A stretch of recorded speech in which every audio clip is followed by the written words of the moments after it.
Venezuela's President Nicolás Maduro met his Azerbaijani counterpart as part of his Eurasian tour. During his stay, the mandataries held joint press conferences and instructed a bilateral ministerial meeting. UK Home Secretary Priti Patel has signed an order to extradite WikiLeaks founder Julian Assange to the US, where he could face a sentence of up to 175 years in prison. Occupying Israeli forces in the West Bank city of Jenin killed 3 Palestinian citizens and wounded over 80 other persons.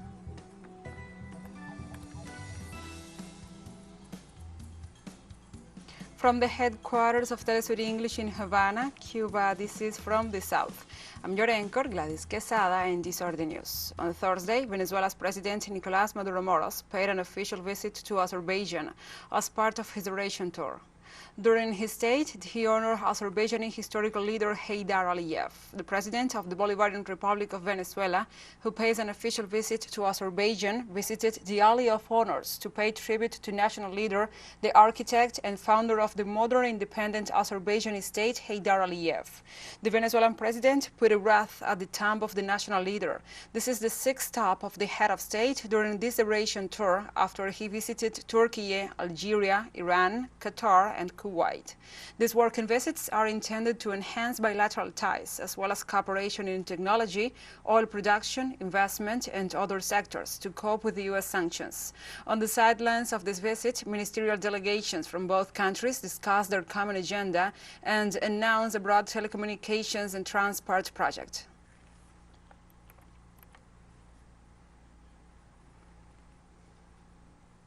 The president of Colombia, Iván Duque, stated that the armed forces will respect the results of the upcoming presidential elections on Sunday. The Colombian head of state ratified during an event of the armed forces what he had already expressed in a press release. With only a few days before the elections in Colombia, tensions have been increasing. The candidate of the historic pact, Gustavo Petro, once again denounced the bias and the lack of transparency of the National Register. Meanwhile, Rodolfo Hernández, the candidate of the Anti-Corruption Rulers League party, disregarded a judge decision to hold a national debate. The behavior of the outgoing head of state has been highly questioned by the representatives of several civil society sectors for his active participation in the campaign, a behavior banned by the laws of the country.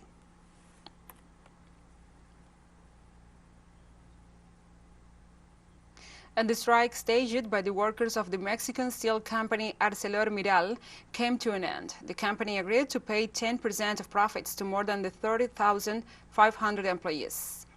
This was confirmed by the legislator from the Morena coalition and leader of the National Union of Mining, Metallurgical, Steel and the like, Napoleon Gómez Urrutia.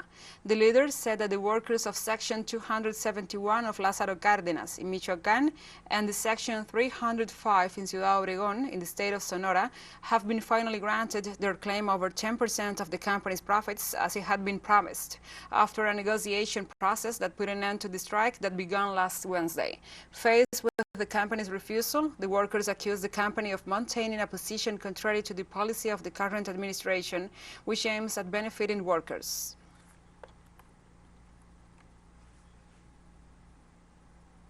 We remain in Mexico. There, at least 377 people from 14 countries have been detained by the National Guard.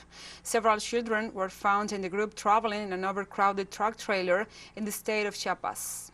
As part of a routine operation of the National Public Security Strategy, in conjunction with officials from the National Migration Institute, a vehicle parked on the road leading to Tuxtla Gutiérrez, the capital of the state of Chiapas, was intercepted.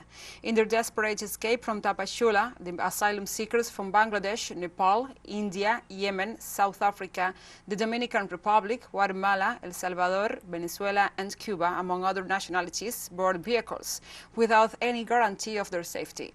The rescued migrants received primary care from migration authorities. Later, they were transferred to a transit shelter. The driver was handed over to the ministerial authorities.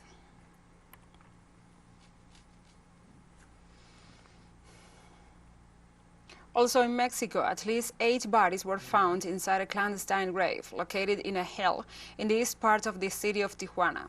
The bodies were found by the search group for missing persons called Todos Somos Eric Carrillo, We Are All Eric Carrillo, who began the search on June 16th in the eastern part of the city of Tijuana. Following the discovery, they alerted the authorities to preserve the place. Group leader Eric Carrillo, who is himself searching for his son Eric, missing since July 2019, said that there could be more bodies in the grave.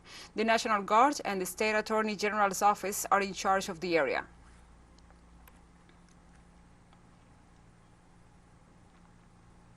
Now we move on to other topics. Helen Lalim, special representative of the Secretary General for Haiti, warns that the country's police force needs immediate help to fight crime and violence, noting that gangs have grown so powerful they recently seized control of a local courthouse. The head of the UN Integrated Office in Haiti issued a report warning that protracted insecurity and prolonged political uncertainty, combined with a dire economic situation and growing humanitarian needs, are severely hindering the country's socio-economic development, widening economic inequalities, and undermining peace-building efforts. The UN representative also said the deepening sense of insecurity, exacerbated by the seeming inability of the Haitian National Police to address the situation, is dangerous, fraying the rule of law in the country. Protracted insecurity and prolonged political uncertainty, combined with a dire economic situation and growing humanitarian needs, are severely hindering the country's socioeconomic development, widening economic inequalities, and undermining peace-building efforts. It is therefore with great urgency that I call on member states to provide greater support and to contribute to the newly established UNDP-managed basket fund dedicated to supporting the H&P and helping it address the challenges it is contending with. We'll take a short break now. Join us again after this.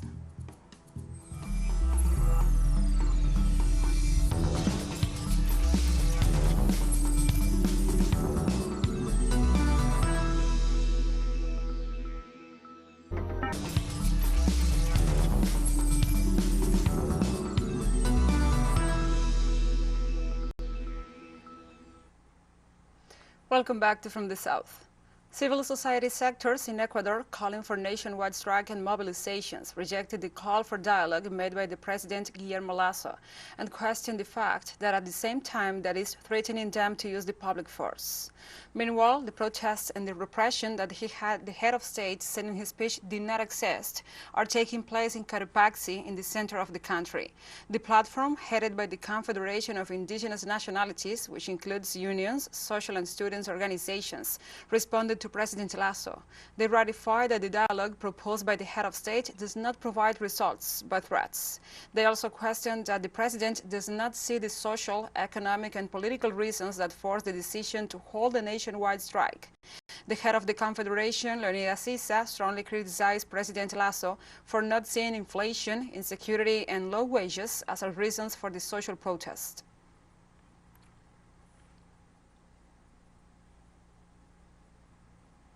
In the United States, an assailant opened fire at St. Stephen's Episcopal Church in West Varia Hills, Alabama, killing 2 people and wounding 1 other. Police officials confirmed the injured victim was being treated at a hospital, and the condition was not immediately known. The shooting came amid a nationwide explosion in gun violence, including 2 gun massacres in May, one at an elementary school in Uvalde, Texas, that left 19 children and 2 teachers dead, and a racist attack at a Buffalo supermarket in which a white gunman killed 10 black people. The back-to-back mass shootings pushed the issue of gun violence to the forefront in Washington, where Congress is trying to advance a bipartisan deal on a narrow set of gun safety measures, including enhanced background checks to give the authorities time to check the juvenile and mental health records of any prospective gun buyer under the age of 21.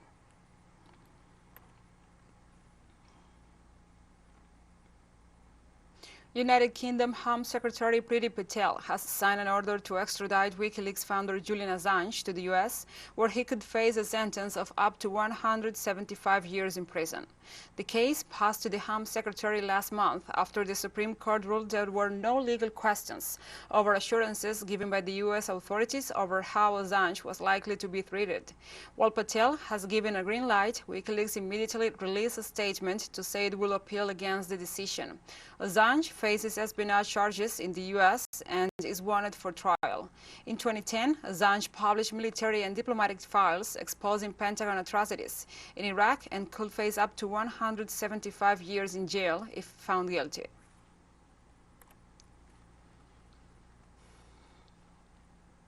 And on the busiest day of the St. Petersburg International Economic Forum, some panel speakers were from Latin America and the Caribbean. Government representatives and business persons believe that trade with Eurasia should be prioritized. With a full house and awaiting an address by the Russian President Vladimir Putin and by the Chinese President Xi Jinping via video conference, the Russia-Latin America panel discussed the current state of relations between the regions and the future projects. Nicaragua's Finance and Public Credit Minister Iván Acosta said Latin American countries should gear their markets the strategies towards Eurasia. Acosta said that through history, strong ties with the United States never brought prosperity to the region. Business persons at the panel underscored that the region is a major importer of food and technologies. In addition, they suggested concentrated common efforts. Regarding public health, they praised the development of the Russian anti-COVID vaccine Sputnik V, and they suggested that the path opened during this COVID health emergency points to where future relations should go.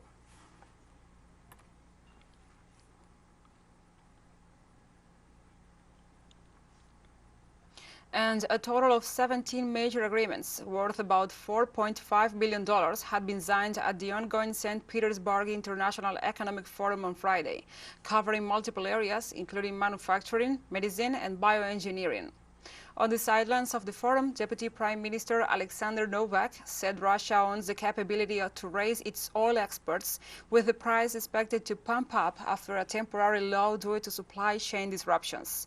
Novak also stated that Russia might increase exports to lessen the financial burden on its refineries, and the oil prices will rebound to a higher level after Moscow rebuilds the relevant supply chain.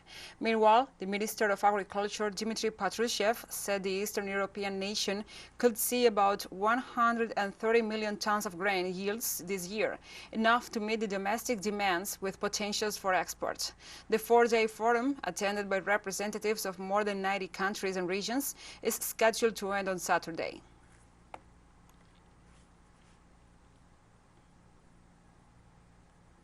The economic and trade cooperation among the 5 Brics countries has huge potential to be unleashed in this promising future of boosting global economic recovery.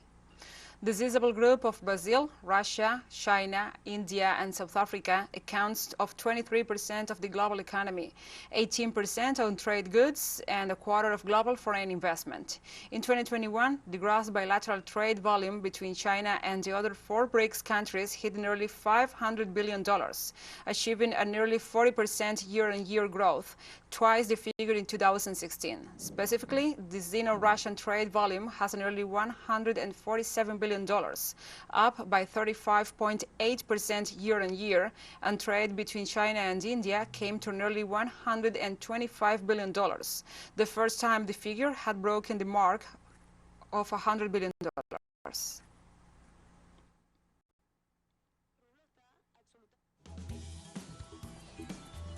And we have more news coming up after a final short break, so stay with us.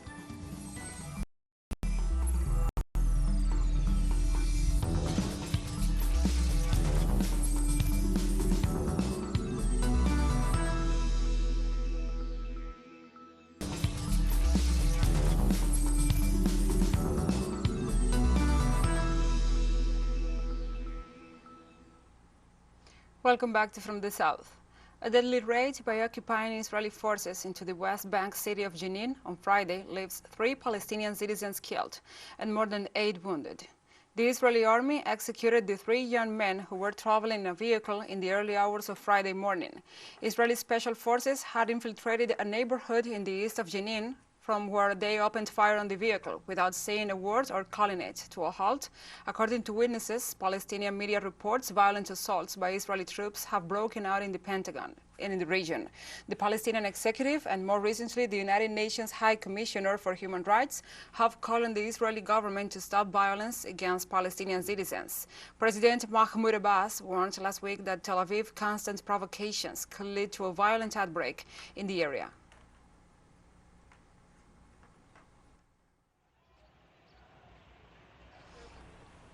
Hundreds of protesters marched through the streets of Jerusalem on Friday to protest sexual violence and the culture of blaming women and their clothing for rape and sexual harassment. The rally is a yearly event organizers named Slut Walk as part of an international protest movement that began in 2011. The protesters carried signs reading, "When she says no, she means no," and "A garment is not an invitation to rape." The first such protest took place in the Canadian city of Toronto and was sparked by a police officer's remarks that women could avoid being raped by not dressing like sluts. The rallies soon spread around the globe as a means of demonstrating against the notion that a woman's appearance could explain or excuse rape and sexual harassment. The demonstration today is against rape culture, and we're trying to achieve that there will be no more blaming the victims and no more rape and no more violence against women. We're trying to say that it doesn't matter what we wear and who we are. Rape, it's not something that we deserve. People in the government need to protect us. They need to be with us here, and they're not here. And this is the 10th year that we're walking here in Jerusalem, which is the main city of Israel. The government sits here, and we want to say this is our place. We want to feel safe on the streets. And faced with a serious political crisis, religious leaders in Senegal call on the government and the opposition to urgently engage in a dialogue to help resolve the present situation, a tense situation in that West African nation. The invalidation of the candidacy of the great opposition coalition Free the People from the nationalist list has sparked a crisis that has endangered the legislative elections scheduled for July 31st. The opposition says that the decision by the Constitutional Council was a mistake. They said that it is a new episode in the political persecution to which the leader of the coalition, Ousmane Sonko, has been subjected. Tensions could end this Friday when the streets of Dakar, the country's capital, will be taken over by opposition supporters to demand the reinstatement of the opposition list, outlawed by Senegalese authorities.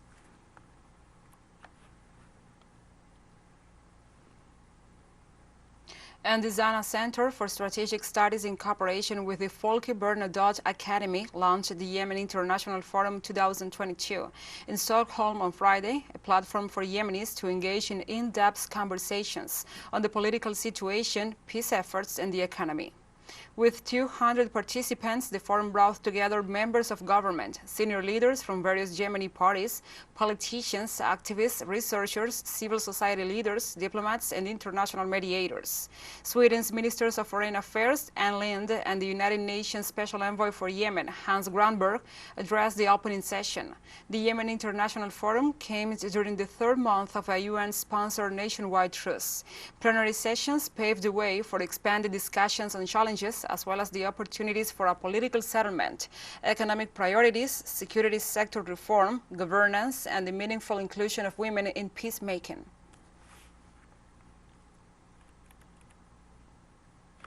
The international community. This is necessary, but it's not sufficient.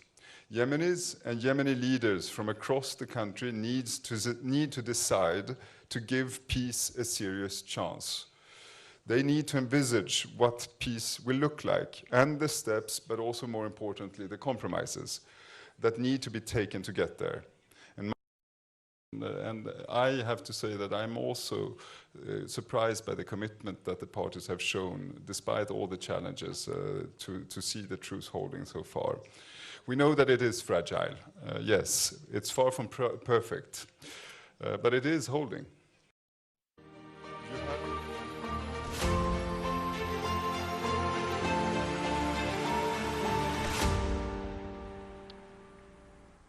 Now we move on to other topics. The Russian Ministry of Defense exposed new evidence of the U.S. involvement in the Ukrainian biolaboratories. General Igor Kirillov, the head of Russia's radioactive, chemical and biological defense troops, presented evidence on how the U.S. Defense Department used the network of laboratories in Ukraine to create viruses that are spread by mosquitoes. In particular, he referred to dengue, fever, and other diseases that cause outbreaks, such as the one experienced in Cuba in 1980. According to the documents presented by the official in Cuba back in 1980, more than 340,000 people were infected and 158 died. The Russian defense minister said that episode had been silenced and said that the whole island suffered the virus except for Guantanamo, where the Pentagon has a military base. The general said something similar has happened in the Donbas region, and he reiterated that this type of research violates international law.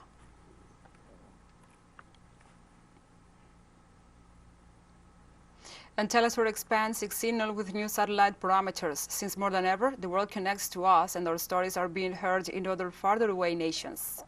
These parameters are in place since June 1st in Latin America and the Caribbean, both in English and Spanish, and quite soon further changes will be implemented for the signals in Europe, the Middle East and Africa. This new multi-platform will continue providing truthful content to oppose the hegemonic media's narrative and our faithfulness to Eurasians.